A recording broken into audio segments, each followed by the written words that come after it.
It was fine. Everybody in? I remember it. My response to the movie at the time and continues to be it was fine. It's a good one of those. Good job.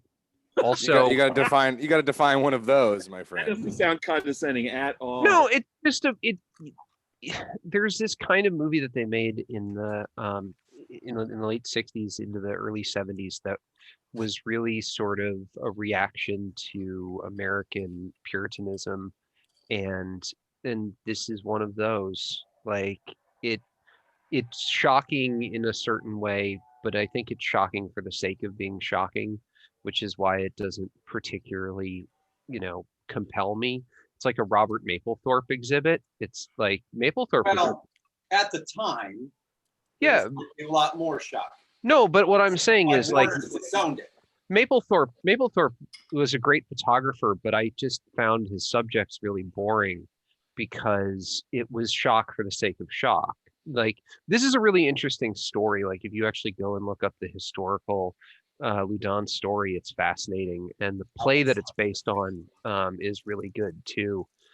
The Aldous Huxley wrote. But the problem, I think, the biggest problem that I had with it is it felt very staged to me. It felt very much like, we're trying to shoot something and make it look like a play, but also like, look, there's, tits and masturbating and fucking and things like that. And it's just like, cool, okay, you did one of those. And it's sort of like the Macbeth that came out around the same time too. Like it's which is incredibly violent and sexual. But I thought the acting was good. I thought some of the sets were really, really good. Derek fucking Jarman. MVP. Yeah, Derek Jarman. I know this.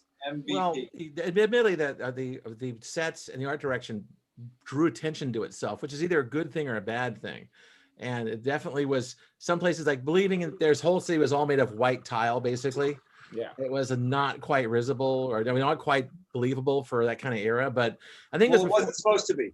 The thing is, it was before the gritty and dirty portrayal. Yeah, he wasn't going for Monty Python portraying the Middle Ages as being covered with dirt kind of time. I am sure Monty Python referenced this movie because I have no doubt at all. The right time. Yeah, having Richelieu on his little wheel-out cart.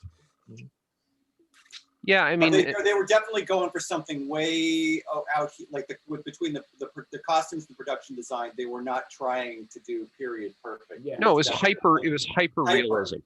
Yeah, that whole thing was a backlot. Yeah. Although, mind you, the making of documentary on the DVD is actually pretty interesting, showing how they built that whole set. I mean, it's kind of amazing to me that Warner's gave them the money even to do it. Oh yeah. Another thing that it brought to mind is several years later, Oliver Reed was in The Three Musketeers and The Four Musketeers, which ironically enough takes place at the same time. It's and Richelieu is the villain in that as well. Yeah, I know. It's weird. It's like it's not like a companion piece, but they're of the same. Oliver Reed was a movie star. Yeah, you know what? He showed it. Movie star. Now he showed it in this movie. He was commanding presence. Every time he was on there, your eyes are just focused on him, and that mustache. He had magnetism. You got to admit, it was like good choice. I mean, he was the center of every scene he was in, and he could play egotistical. He could say, "Yeah, I'm an egomaniac, and I brought this stuff to myself, and I indulged in the sins of the flesh, and yeah, I'm guilty of these things, but I'm also talking about the truth." And you believe it that he held both ideas in his head at the same time and expressed it. That was fantastic work. I did like it that it, as opposed to like the Marquis de Sade, which is 200 years later. But he's always, I think, more of what Tad was saying. It's like, shocking for shock's sake. Oh, he's a libertine. You never get the feeling that de Sade believes. Jim, you look like a nun. I'm sorry, I can't get over that. Anyway, yes, that's her. For considering this poor gal who was the Reverend Mother had scoliosis and kind of messed up, she was really pretty. You know what I mean? She was a little directed for the role, maybe. Break. We should have gave her some fake teeth or something because she was just perfect, at least from the neck up. Yeah. But again, I talked about this earlier. This was also a meditation on justice and the supernatural. It was like these two ideas that bounced around. And in fact, the thesis is this movie doesn't believe in the supernatural. No, You but know, neither intervention, does no neither does the God, play. no devils, no nothing. And it's just all about people manipulating other people into thinking that there are. Well, And that's fascinating. And I thought that people was would think they're in control of the thing Grandier when or they're whatever. not. Oliver Reed's character is the only one who really believes in anything. yeah. And his belief is personal. It's like a modern version of Christianity. Yeah. Yeah. I actually found it kind of interesting in that, you know, you kind of have that the king character. Oh who's God. barely a figurehead. Uh-huh. Like there's all these people that think that they're in control of a thing, and the reality is they have no control over anything. Right. Because the people that are really in control of it are doing whatever the hell they want to do. Mm-hmm. Well, and this whole thing in real life was a power play by Richelieu to take out a Protestant stronghold. Right. Like Right. they Richelieu needed to destroy all of these fortified cities because they were really afraid they were about to have a Protestant revolution in France. So he sent some guy who was crazy to be like, hey, go gin something up against these people so we can destroy their fortifications. Mhm. Right. No, he was also trying to break the power of middle, you know, the royalty, the lords and the earls and the knights. Right, which is By, why like- he wanted to bring them all to Versailles. Yeah, exactly. And that's when Stand eventually around. their plan worked. And but for now there are still walled cities from the medieval days, and they're trying to get those all knocked down.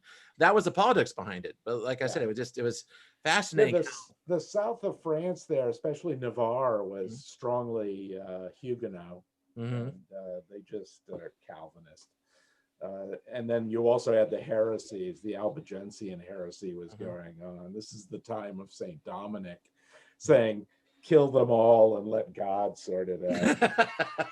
Well, you got that feeling from the film, that's for sure. I always Yeah. appreciate Jim's able to like drop this shit on us because I have no idea. Yeah, no, that's good stuff. I'm glad someone Resident takes such a historian over here. Mhm. John, Jared, I didn't watch it. Are you serious? yeah, 2 weeks, Yeah, motherfucker. 2 weeks. 2 weeks. You know what else you haven't seen? Godfather 2. Yeah, Okay. Godfather too. Oh, now now you're back. Now you're doghouse number 3 as well. So that's just a different kind of doghouse. I'll tell you, I had a busy 2 weeks, and I did watch the trailer for it on YouTube, Well, which good. doesn't do it any favors. So I wasn't in any hurry to see it.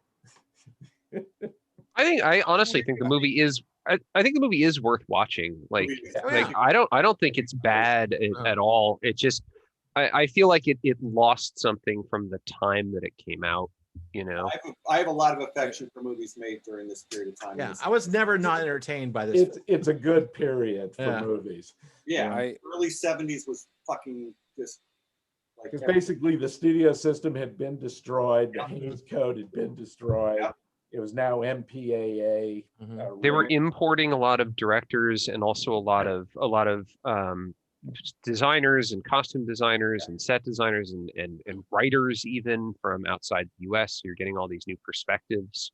And Ken Russell, honestly, like, and I'm a massive fan of just about everything he's ever done. I think I've seen everything. I mean, this isn't even the most batshit crazy movie. No, he's no. made. This is like toward the bottom. Like I put this in like Altered States and Women in Pretty Love. Kind of in calm that. compared So to almost the- normal. Yeah. Tommy's fucking weirder than this movie Yeah, by Tommy a is significant way weirder. amount. Lipsomania is way weirder. Yeah. Blair the White Worm is way weirder. Yeah, that's a Blair the very White straight. Worm But also, maybe- they were easing back the Crimes of budget. Passion. This represents Gothic. this yeah. was this is 72, right? Or 70? 71. 71. This is right at the beginning of the auteur era. So Yeah. basically, they gave Ken Russell says, "What do you want to make? Movie of the Devils. Okay, here's a dump truck full of money. Just do whatever you And want with then it." he hands it back to them and they go, oh, fuck, we don't want anything to do with this. I know, but they kept doing that over and over for the next 10 years. They kept Yeah, it was the it was dump banned- trucks it were was- full of money, and they kept betting on these And- directors. Yeah. it was And sometimes banned in it- a few places, right? It was Sometimes, banned in everywhere. Finland until like 5 years ago. I know. Just Yeah. about everywhere. But Wow. sometimes You have never been able to find this movie in America. no, I hadn't- So I had the Devils never- is, you know, it's kind of like a buried classic, like this, and Not all tour things are popular. This and like Heaven's Gate. I only saw this for the first time like a year and a half ago, and I mean up to that point, all I'd ever done is You're kidding. I haven't seen this in 40 years. No, I hadn't seen. I saw it in cable back in the 80s, and I did not see the unedited version. I had never seen this. The unedited version's pretty goddamn crazy. Jared, Last time I saw this was in the theater. I'm really glad that I saw this because it's a big thumbs up for me. Wow. I like this film.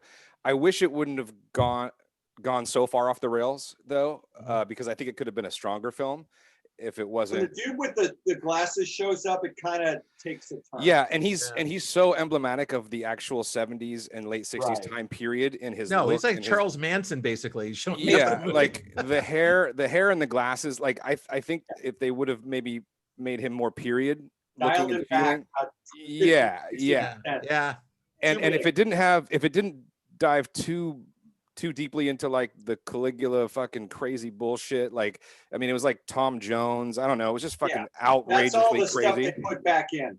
Yeah, right. So and I some of that I like, or at least a hint of that or a little bit of that, but with less of that. I think this movie, like I agree with Scott in terms of the lead, like he was so captivating.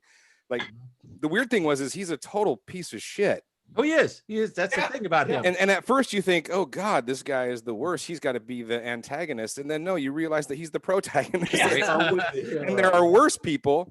And I love so many things about this. First, I love the cinematography and the set design. Oh, I could talk about the photography of this film for hours. It was the symmetry to his shots. It was like, you know, he's like some kind of like X-rated maniacal cocaine fueled Wes Anderson or something. I mean, look at both of the shots behind Chris and Jim. Like it's so obvious. It's so obvious that they're from the same movie, but it's also really obvious that they're you know, shot by the same person for the same reason. Right. You know, and I love the exploration of the all the perverseness in religion is really comes from humans. It's just under the surface, man. I love that. Yeah, to boil up. I mean, the sister that Vanessa Redgrave played was just so insane, and I loved all that aspect. I love, I love the just the lighting and the framing, the compositions. But yeah, I wish maybe it wouldn't have gotten so crazy, because kind of like Tad said too, like a lot of it felt like, okay, let's just shock them a lot, which is like, sometimes that's fine, but I want a little more depth behind my shock. Like, if it's just for shock's sake, sometimes you lose me a little bit, but I really, really love this film. I also want to make a GIF of that woman with the candle. Oh yeah. He was having a good time. The extras did that would be the best GIF. I don't know why it's not out there right now. Because half the people in this country who've seen this movie are on this Zoom call. I get that. Well said. There's a scene in the middle of the film where they're walking through a library, the church library, and that I think Richelieu is being pushed in a movie on his little cart. That's the best. But the set itself is it looks like a prison set. Is that the one with the doors, the cross doors, big doors, and it's big long hallway? When he's being pushed around in that thing where he's like. They lock up all the books and look like a little prison for books. Yeah, he's like standing, but they're rolling him around. It's amazing. I know, but I don't know who. But that aside, the set itself was like, I love this set, and then it's like this set is so goddamn phony, and then I'm thinking, but it looks so cool at the same time. And then it was over, so it's a throwaway. They spent a ton of money making this one set for one shot. And it was like, what's interesting to me, Derek Jarman. I looked like I think this was the only movie he did production design. Mm-hmm. And I wonder why. Jubilee being a notable one, if you want to like a pretty interesting, documentation. Also, I love how it felt very sort of progressive, or at least just in totally awesome like underground taste, to have like all of the all of the political people look like transvestites, basically, like or transgender. Like the opening was really out of a different era, don't you feel? I know it was awesome. The opening was like Georges Méliès's film mixed with like I don't know, something like David Lynch would do, or even Pedro Almodóvar or something. Yeah, or like Hedwig and Angry Inch. Hedwig. That's a good one. Yeah, like. but every person in political power looked like a transsexual or a transvestite. And it was amazing. Like I felt like that was very, very cool because it not only is it kind of progressive or whatever, but it lends to the creepy, eerie, or just the off factor of the whole film. Right. Yeah, and then they smash cut to the worst looking skeleton I've ever seen in my life. So I don't know. With Yeah. the At least it had maggots maggots coming out of its eye. eyes. Yeah, but it was also incredibly plastic. Yeah. But the Well, maggots were cool though, and it was on a wheel going around. The Catherine wheel. You had lots of Catherine wheels in this thing. I thought this was an incredibly cool movie. I think Well, most there's people, the whole more people scene should at see the it. end where the camera goes up over the Which was more available. destroyed wall. And there's more Catherine wheels think, outside. And it's like, that's What's not his what. name? Guillermo del Toro started some kind of a campaign trying to get somebody to release this domestically, and Oh, wow. Yeah. our Criterion won't touch it. I don't know what the deal is. Like Warner's got the rights; they won't give them up, but it's just not available. This came out in 70 when it first came out. 7-0? 70 millimeter. Oh God! Oh, Yeah. yeah. Can you imagine? The sets do look simultaneously so amazing and so cheap. I don't know how that worked. It worked Yeah. so well though. Well, yeah, 'cause they spent $400,000 on underfloor lighting and Quaaludes. Yeah, My brain though kept saying this looks so phony, yet I love this. I can't look away. I don't know why I love this so much. there was a scene near further on in a tower where the bad guys are all talking and they're all underlit, and you kept going different shots. There's that pair of doctors and the dude from the court, and it was like, and they got the glass. It was just amazingly done. Well done. Mhm. And And it the was- two let's talk about the two basically the two doctors, the two oh my scientists. god, this guy. Like that was basically, sort of the levity, right, of the film, Yeah, like the that's purposeful. Ken Russell comic they're, relief. they're the jesters, right? They're Yeah. the court The jesters. crocodile? Yeah. And- But also the way that they would Oh, the just, hornet. dude, the way they're pumping people full of that shit. I know, it was just Like like up it's- a syringe the size of a car muffler. It's like this is big. going And they inside just of like you. shove it in the vagina, shove it in the mouth. What do we do? Well, let's just shove it in her vagina. Let's shove it in her mouth, pump it full of shit. And yeah, That'll fix them. she's possessed. We have to have an It doesn't exorcism. work. We always got the leeches. We can always fall back to the leeches. Yep. That's right. Yeah. And the cups. And they were so sadistic. They were so sadistic. Like they enjoyed that way too much. Yeah. It was Again, like- a Ken Russell comic relief. That's What was it? that's why he thinks it's funny, I think. They're the grave Steve- diggers. in was the it Ken Steve Russell Martin? Was it Steve Martin? Theodoric of York, medieval barber. Yes, exactly. Yes. That's yes. Yep. Hey, Yep. Exactly. you need more leeches. Hey, who's the barber here? Like, I remember that shit. Yeah. All right. Well, All right, good well, for- I'm glad most of you seem to like it. Thumbs yeah. up. I Thumbs like up. it a lot. Strange, But strange I thought- film. If you haven't it's- seen the rest of Ken Russell's movies, I would say Altered States for sure. Lair of the White. No, it was Crimes of Passion. Tommy. Hey, Tommy, come on, Tommy. Women in Love. Women in Love. Tommy again. Mhm. Gothic is sort of batshit crazy fun. Mhm. His 80s stuff is just like that was when, like, I don't know, New World Picture was No, just- horror. Remember that one? That was one of his I last think- ones. No, Yeah. but Yeah. wait, is horror him or is that Nick Ringo? That's Ken No, Russell. No, No, you're horror right, is that's him. Ken Russell. Now I'm Teresa gonna be like, because of this movie, whenever I see nuns now, I'm gonna be like kind of aroused. You should be. Wait, it And took you that's- this long? Yeah, what? You know that you realize It took me this movie. you know that's a whole porn subgenre. You know that. Oh right? yeah. Absolutely. I gotta go. Anyway,